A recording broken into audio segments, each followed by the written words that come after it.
ಎಲ್ಲರಿಗೂ ನಮಸ್ಕಾರ. ನಾನು ನಿಮ್ಮ doctor Madhu L safe IVF centre Shivamogga. ಎಲ್ಲರಿಗೂ ನಮಸ್ಕಾರ. ನಾನು ನಿಮ್ಮ doctor KV Usha, safe IVF centre Shivamogga. ನಮ್ಮಲ್ಲಿ ಸಾಕಷ್ಟು ಪ್ರಶ್ನೆಗಳಿದೆ. ಇವಾಗ ಸರ್ನ ಕೇಳ್ಬಿಟ್ಟು ಅದನ್ನ ಏನಂತ ಕ್ಲಿಯರ್ ಮಾಡ್ಕೊಳ್ಳೋಣ. ಸರ್, ಇವಾಗ ನಮ್ಮ ಹತ್ರ ಒಂದು ಪೇಷಂಟ್ ಬಂದಿತ್ತು. ಅವರಿಗೆ ಮದ್ವೆ ಆಗಿ 3.5 ವರ್ಷ ಆಗಿತ್ತು.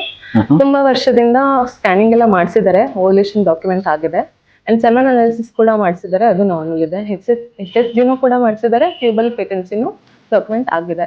ಬಟ್ ಆದ್ರೆ ಟ್ರೈ ಮಾಡ್ತಿದ್ರು ಈ ಸತಿನೂ ಕನ್ಸೀವ್ ಆಗ್ತಿಲ್ಲ. ಸೊ ಹಾಗಾಗಿ ನೆಕ್ಸ್ಟ್ ಏನ್ ಪ್ರಾಬ್ಲಮ್ ಇರ್ಬೋದು ಅಂತ ಹೇಳ್ತೀರಾ? ಎಕ್ಸಾಕ್ಟ್ಲಿ ಈ ತರ ಪ್ರಶ್ನೆಗಳು ಎಲ್ಲಾ ನಮ್ಮ ಬರೋಂತ ಎಲ್ಲಾ ಪೇಷಂಟ್ಸ್ಗಳು ಕೇಳೋದು ತುಂಬಾ ಸಹಜ. ನೀವೇನ್ ಕೇಳಿದಿರಿ ಇದು ಎಕ್ಸಾಕ್ಟ್ಲಿ ಈಗ ಮದುವೆ ಆಗಿ 2 ವರ್ಷ 3 ವರ್ಷದಿಂದ ನ್ಯಾಚುರಲ್ ಆಗಿ ಟ್ರೈ ಮಾಡ್ತಾ ಇರ್ತಾರೆ.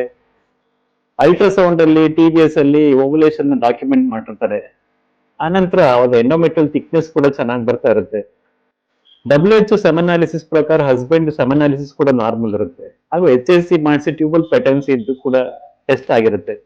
ಇಷ್ಟು ಟೆಸ್ಟ್ಗಳೆಲ್ಲ ಮಾಡಿಸಿ ಕೂಡ ನಾರ್ಮಲ್ ಆಗ್ತಾ ಇಲ್ವಲ್ಲ ಅನ್ನೋ ಅವರಲ್ಲೂ ಪ್ರಶ್ನೆ ಇರುತ್ತೆ, ನಮ್ಮಲ್ಲೂ ಪ್ರಶ್ನೆ ಇರುತ್ತೆ. ಇಂಥದ್ದೇ ನಾವು ಅನ್ಎಕ್ಸ್ಪ್ಲೈನ್ಡ್ ಇನ್ಫರ್ಟಿಲಿಟಿ ಅಂತ ಕರಿತೀವಿ. What can't be explained with the simple test are called unexplained infertility. ಏನ್ ಕಾರಣ ಇರಬಹುದು ಈ ಅನ್ಎಕ್ಸ್ಪ್ಲೈನ್ಡ್ ಇನ್ಫರ್ಟಿಲಿಟಿಗೆ ಅಂತಂದ್ರೆ, ನಾವಿವಾಗ ಈ ಮೊಟ್ಟೆಗಳನ್ನ ಅಂದ್ರೆ ಫಾಲಿಕಲ್ನ ಏನ್ ನೋಡ್ತಾ ಇದೀವಿ ಅದ್ರ ಒಳಗಡೆ ಮೊಟ್ಟೆಗಳು ಅಂತ ಏನಿರುತ್ತೆ, ಆ ಊಸೈಡ್ ಕ್ವಾಲಿಟಿ ಪ್ರಾಬ್ಲಮ್ ಇರ್ಬೋದು. There could be some issues with the quality. ನಾವು ಫಾಲಿಕಲ್ ನೋಡಿದಾಗ ಸ್ಕ್ಯಾನಿಂಗ್ ಅಲ್ಲಿ ಊಸೈಡ್ ಕ್ವಾಲಿಟಿ ಅಸೆಸ್ ಆಗೋದಿಲ್ಲ ಒಂದು. ಎರಡನೇದು, ನಾವು ವೀರ್ಯಾಣುಗಳನ್ನ ಏನು ನಮ್ಮ ಮೈಕ್ರೋಸ್ಕೋಪ್ ಮುಖಾಂತರ ಟೆಸ್ಟ್ ಮಾಡ್ತೀವಿ ಅದ್ರಲ್ಲೂ ಕೂಡ ಕ್ವಾಲಿಟೀಸ್ ಗೊತ್ತಾಗೋದಿಲ್ಲ. ನೋಡಕ್ ಚೆನ್ನಾಗಿದೆ, ಅದ್ರ ಕೆಲಸ ಮಾಡ್ತಿದ್ಯೋ ಇಲ್ವೋ ಅಂತ ಗೊತ್ತಾಗೋದಿಲ್ಲ. ಸೊ ಹಾಗಾಗಿ ಕ್ವಾಲಿಟಿ ಇಶ್ಯೂಸ್ ಇರಬಹುದು. ಮೂರನೇದು, ನಮಗೆ ತುಂಬಾ ಕಾಮನ್ ಆಗಿ ಕಂಡು ಬರೋಂಥದ್ದು ಲ್ಯೂಟಿನೈಸ್ ಅನ್ರಪ್ಚರ್ಡ್ ಫಾಲಿಕಲ್ ಅಂತ ಹೇಳಿ. ಅಂದ್ರೆ ಈಗ ಮೊಟ್ಟೆಗಳೆಲ್ಲ ಚೆನ್ನಾಗಿರುತ್ತೆ, ನಾವು HCG ಟ್ರಿಗರ್ ಕೊಟ್ಟಿರ್ತೀವಿ ಅಥವಾ ಬೇರೆ ಯಾವ್ದಾದ್ರು ಆಂಟಗನಿಸ್ಟ್ ಅಗೋನಿಸ್ಟ್ ಟ್ರಿಗರ್ ಕೊಟ್ಟಿರ್ತೀವಿ. ಆದ್ರೂ ಕೂಡ ಮೊಟ್ಟೆಗಳು ಒಡೆದಿರೋದಿಲ್ಲ, ಅಂದ್ರೆ ರಪ್ಚರ್ ಆಗಿರೋದಿಲ್ಲ. ದಟ್ ಇಸ್ ಕಾಲ್ಡ್ ಲ್ಯೂಟಿನೈಸ್ ಅನ್ರಪ್ಚರ್ಡ್ ಫಾಲಿಕಲ್ ಅಂತ ಇರಬಹುದು.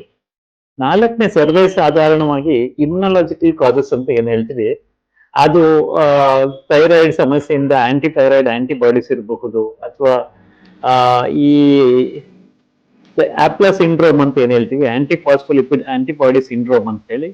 ಈ ತರ ಕಾರಣಗಳು ಇಮ್ಯುನಾಲಜಿಕಲ್ ಕಾಸ್ ಇರಬಹುದು. ಅಥವಾ ನನಗೆ ಗೊತ್ತಿಲ್ಲದಲ್ಲೇ ಇರುವಂತ ಈ TH1 ಮತ್ತೆ TH2 ಇಂಬ್ಯಾಲೆನ್ಸ್ ಆಗುವಂತ ಇಮ್ಯುನಾಲಜಿಕಲ್ ಕಾಸಸ್ ಇರಬಹುದು.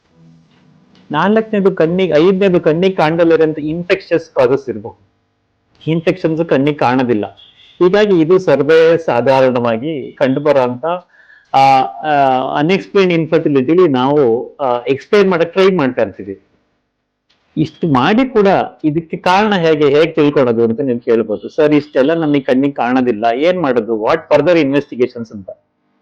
ಫರ್ದರ್ ಇನ್ವೆಸ್ಟಿಗೇಷನ್ಸ್ ಅಂತಂದ್ರೆ ಇಂಥ ವಿಷಯಗಳಲ್ಲಿ ಅನ್ಎಕ್ಸ್ಪ್ಲೈನ್ ಇನ್ಫರ್ಟಿಲಿಟಿಲಿ ಒಂದು ಲ್ಯಾಪ್ರೋಸ್ಕೋಪಿ ಮ್ಯಾಂಡೇಟರಿ ಅಲ್ಲ. ಈಗ ರೀಸೆಂಟ್ ಎಸ್ರೆ ಗೈಡ್ಲೈನ್ಸ್ ಹಾಗೂ ASRM ಅಂತ ಎರಡು ಏನು ಬಾಡೀಸ್ ಇದೆ, ಅದೇ ತರ ನಮ್ಮ ಇಂಡಿಯಾದಲ್ಲಿ ಇಂಡಿಯನ್ ಫರ್ಟಿಲಿಟಿ ಸೊಸೈಟಿ ಅಂತ ಇದೆ, IFS ಅಂತ ಅನ್ನೋರು ಗೈಡ್ಲೈನ್ಸ್ ಬಿಟ್ಟಿದ್ದಾರೆ. ಅದ್ರ ಪ್ರಕಾರ ನಾವು ಈ ಲ್ಯಾಪ್ರೋಸ್ಕೋಪಿ ಮ್ಯಾಂಡೇಟರಿ ಏನಲ್ಲ, ಅದು ಮಾಡ್ಕೋಬಹುದು. ಯಾಕೆಂದ್ರೆ ಈ ಅನ್ಎಕ್ಸ್ಪ್ಲೈನ್ಡ್ ಇನ್ಫರ್ಟಿಲಿಟಿಲಿ ಒಂದು ಪ್ರಮುಖ ಕಾರಣ ಹೇಳೋದ್ ಮರುತ್ತೆ, ಎಂಡೋಮೆಟ್ರೋಸಿಸ್ ಅಂತ ಒಂದು ಕಾಯಿಲೆ ಇರುತ್ತೆ, ಅದು ಕೂಡ ಕಾರಣ ಇರಬಹುದು. ಅದನ್ನು ಕಂಡುಹಿಡಿಯಕ್ ಆಗಿರೋದಿಲ್ಲ ನಮಗೆ ಸ್ಕ್ಯಾನಿಂಗ್ ಅಲ್ಲಿ.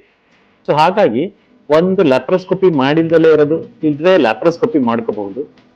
ಅನಂತರ ಈ ವೀರ್ಯಾಣುಗಳಲ್ಲಿ DNA ಫ್ರಾಗ್ಮೆಂಟ್ ಇಂಡೆಕ್ಸ್ ಅಂತ ಏನಿರುತ್ತೆ, ಅದಕ್ಕೆ ಮಾಡಿಲ್ಲ ಅಂತಂದ್ರೆ ಮಾಡ್ಕೋಬಹುದು.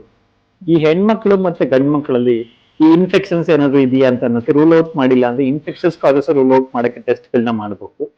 ಇಮ್ಯುನಾಲಜಿಕಲ್ ಕಾಸಸ್ ನ ಟೆಸ್ಟ್ ಮಾಡಕ್ಕೆ ಆಗಿಲ್ಲ ಅಂತಂದ್ರೆ ಇಮ್ಯುನಾಲಜಿಕಲ್ ಕಾಸಸ್ ನ ಟೆಸ್ಟ್ ಮಾಡಬಹುದು.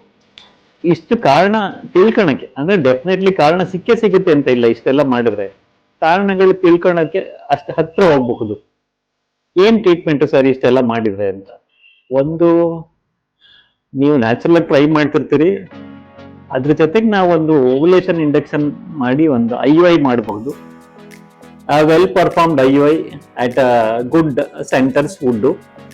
ಎರಡನೇದು, ಇದಕ್ಕಾಗ್ಲಿಲ್ಲ ಅಂತಂದ್ರೆ ಇನ್ನ IVF ಅಥವಾ ಮಿನಿ IVF ಮುಖಾಂತರ ಮಾಡ್ಕೋಬಹುದು.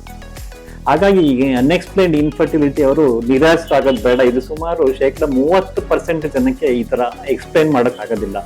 ಹಾಗಾಗಿ ಆ ಥರದ್ದು ಏನೇ ಇದ್ರು ನಮ್ಮ ಹತ್ರ ಬನ್ನಿ, ಡಿಸ್ಕಸ್ ಮಾಡಿ ಅದಕ್ಕೆ ಪರಿಹಾರ ಕಂಡ್ಕೊಳ್ಳಿ ಅಂತ ಹೇಳಿ ಈ ಅನ್ಎಕ್ಸ್ಪ್ಲೈನ್ಡ್ ಇನ್ಫರ್ಟಿಲಿಟಿ ವಿಡಿಯೋನ ಮುಗಿಸೋಣ. ಧನ್ಯವಾದಗಳು. ಧನ್ಯವಾದಗಳು.